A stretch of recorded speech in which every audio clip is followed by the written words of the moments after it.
Hello guys, welcome to my YouTube channel హర్త Sravani vlogs. ఏంటబ్బా car కింద నిమ్మకాయలు పెడుతున్నాం అనుకుంటున్నారా? అదే అండి, ఆల్రెడీ ముందు వీడియోలో మీరు చూసే ఉంటారు. మేమైతే పూజ చేసుకొని బయలుదేరుతున్నామని చెప్పాను.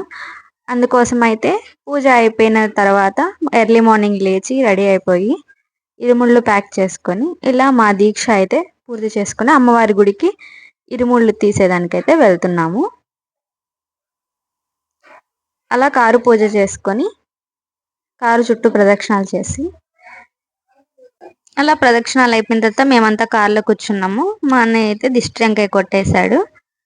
అలా అందరం కలిసి కారులో బయలుదేరిపోయాము టెంపుల్కి. చాలా బాగా జరిగింది ప్రయాణం. అలాగే అమ్మవారి టెంపుల్లో దర్శనం కూడా మాకు అదే విధంగా చాలా చక్కగా జరిగింది. అమ్మవారిని అయితే 2 సార్లు చూసాము వెళ్ళి దర్శనానికి వెళ్ళి. చాలా బాగా జరిగింది. చూస్తున్నారు కదా, టెంపుల్ ఇదే అన్నమాట, అమ్మవారి టెంపుల్. చాలా బాగుంటుంది. మీరు విజిట్ చేయకపోతే తప్పకుండా వెళ్ళి ఒకసారి టెంపుల్ని అయితే విజిట్ చేయండి.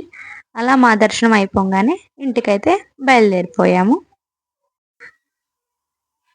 అలా ఇంటికి వచ్చిన తర్వాత మనకి ఇరుముడి బ్యాగులో కొంచెం బియ్యము, కొబ్బరికాయ కొట్టి కొబ్బరి ఇస్తారనమాట. అమ్మవారి కుంకుమ, లడ్డు అన్నీ కూడా ఇస్తారు. అవి ఇంటికి వచ్చిన తర్వాత ఆ బియ్యాన్ని నైవేద్యంగా మీరు ఎలా వండుకున్న పరల పులిహార, పొంగలి, లేదంటే బెల్లపు పొంగలి, అలా పాయసంలా కానీ ఏదోలా చేసి అమ్మవారికి అయితే ఇంటికి వచ్చి స్నానం చేసుకొని ప్రసాదం చేసి అమ్మవారికి నైవేద్యం పెట్టి మీ మాలనైతే అమ్మవారి ముందు తీసేసేయచ్చు. మీరే తీసేయకూడదు, ఎవరన్నా ఉండి వాళ్ళ దగ్గర తీయించేసుకోవాలి, ఓం శక్తుల దగ్గర. అలా అయితే మా పూజ చక్కగా జరిగింది. చక్కగా వెళ్ళొచ్చి చేసుకున్నాం పూజ. ఇలా ఈ మాల వీడియోస్ అయితే ఎండ్ అయింది. Thank you so much for watching my videos. First time మా వీడియో చూస్తున్నట్లయితే తప్పకుండా మన ఛానల్ని సబ్స్క్రైబ్ చేసుకోండి. Thank you so much for all. Love you.